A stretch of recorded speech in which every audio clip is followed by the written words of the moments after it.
When we talk about the world's most powerful military forces, Russia, the United States, and the United Kingdom are always at the top. These three countries are not only strong in the military, but they're also far ahead of the rest of the world in economy and technology. So the question is, why have such powerful countries lost again and again to a small and weak country like Afghanistan? What secret does Afghanistan hide that forces the world's biggest powers to leave and defeat? And most importantly, what interests do Russia, the United States, and Britain have in this dry and barren land? In this video, we will once again explore Afghanistan. Most of Afghanistan's history has been spent in wars. If we look at the history of invasions, about 2,500 years ago, in 522 BC, the Persians attacked this land, but their rule did not last more than 2 years. After that, in 330 BC, Alexander the Great, who had conquered much of the world, also invaded Afghanistan. But even he could not rule here for more than 7 years. The Mongol Empire, Sikh Empire, and Mughal Empire also attacked this region at different times. Only the Mongols stayed for about 2 years, while the Mughal and Sikh empires were forced to leave within a year. When the British began taking control of the subcontinent, almost the entire region, from present-day Myanmar to Bangladesh, India, and Pakistan, was under British control. They tried 3 times to conquer Afghanistan, but unfortunately, they failed every single time. In 1979, the Soviet Union, today's Russia, also tried to take control of Afghanistan. After fighting a war there for 9 years, Russia was also forced to withdraw its troops. After this, the Soviet Union was forced to leave Afghanistan. At that time, a Cold War was going on between the Soviet Union and the United States. Because of what happened in Afghanistan, the Soviet Union got a very negative image all over the world. Only about 12 years after the Soviets left, in 2001, the United States attacked Afghanistan. The surprising thing is that it was not just America. Many NATO countries joined this war together. On one side were powerful countries like the UK, Canada, Germany, Italy, France, Denmark, and Poland, about 13 strong nations in total. On the other side, Afghanistan was fighting alone. This war against the Afghan Taliban continued for 20 years, but no major success was achieved.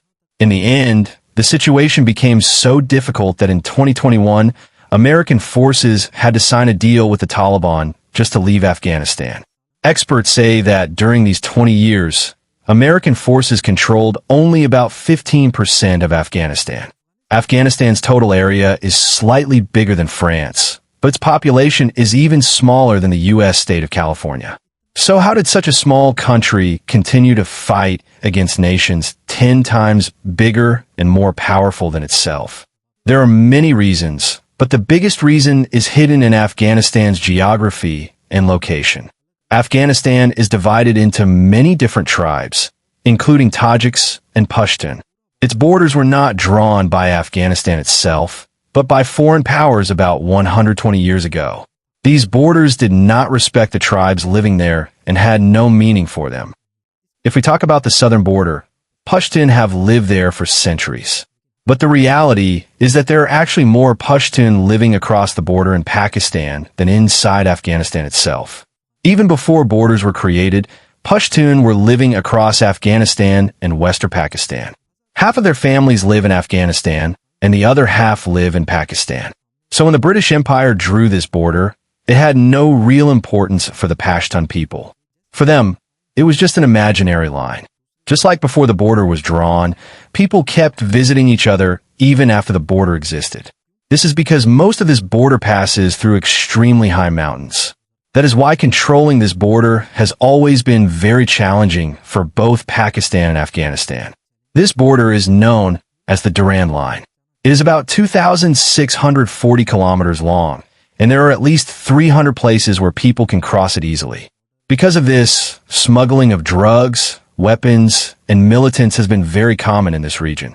Terrorist groups living in Afghanistan could easily enter Pakistan, recruit and train new militants, and then take them back. Because of all these reasons, the Durand Line is often called one of the most dangerous borders in the world. If we look at the map, Afghanistan is a landlocked country. This means that if anyone wants to attack it by land, they must pass through neighboring countries like Iran, Turkmenistan, Uzbekistan, Tajikistan, China, or Pakistan. But even if an army somehow reaches Afghanistan's border, it still has to face huge and dangerous mountains. Remember, Afghanistan is located near the center of the Asian continent, but its low population is mainly because of these harsh mountain conditions. These mountains are called the Hindu Kush mountain range. They are so high and dangerous that surviving in them and crossing them is extremely difficult. These massive mountains make crossing Afghanistan almost impossible. They cover about 75% of the country, and more than 50% of Afghanistan lies at an altitude above 2,000 meters. These mountains act like a natural wall. Foreign armies are not familiar with them, but local people know these mountains very well. When the Soviets invaded Afghanistan, militants hid in the mountains. They attacked Russian tanks and troops passing through narrow routes, and then disappeared into mountain caves, where it was nearly impossible to find them. Many times, militants even destroyed entire passes and roads. Because of this, Russian forces were unable to move forward for months. The Hindu Kush mountain range not only stops invading armies, but it also makes transportation very difficult inside the country. Moving goods and supplies from one city to another is a big challenge. There are dozens of valleys in Afghanistan, and different tribes live in each valley. Because of the extremely difficult mountain routes, most tribes are not well connected with each other. Traveling from one valley to another is very hard. This is why these tribes have built their own separate worlds inside the valleys. They have their own rules, and most tribes handle their own security. Because of this, even the central government in Kabul has limited control over Afghanistan's tribal areas. Obviously, if the Afghan central government itself struggles to control these regions, it becomes nearly impossible for foreign military powers to maintain control there. In 1979, the Soviet military managed to set up some military bases in Afghan cities. Taking advantage of this situation, Afghan militants began targeting these bases and supply routes. The militants set up camps in the mountains and surrounded the entire Soviet base from all sides. Because they held the high positions, they were able to block all the routes to the valleys. The Soviet supply network completely broke down, and they became dependent only on air supplies. For the Soviets, this was not a long-term solution. The Afghan militant strategy didn't just defeat the Soviets.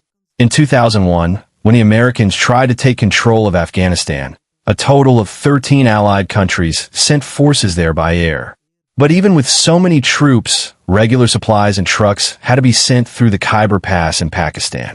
The Afghan militants knew very well how important the Khyber Pass was. That's why they never missed an opportunity to attack trucks from the mountains. In 2009, they even destroyed a very sensitive part of the Khyber Pass. If the American forces tried to retaliate, the militants would easily cross the border into Pakistan and burn NATO supply containers before they could reach Afghanistan. To fight terrorism in Afghanistan, the US and NATO also worked with the Afghan government and involved many locals in the war. They achieved success in some areas, but if we look at the whole 20-year war, they controlled only about 15% of Afghanistan. It is estimated that the U.S. spent a total of $2.3 trillion on military operations in Afghanistan. That's about $300 million per day on their forces. Even after spending so much money, they could not control 85% of the country. The Taliban managed to maintain control, so leaving Afghanistan was the only sensible choice for foreign forces. Now it's clear to everyone that Afghanistan's dangerous mountains hide countless secrets, and its isolated tribal areas make it impossible for foreign powers to stay for long. But why does everyone still want to control Afghanistan? The answer lies in its geography and location.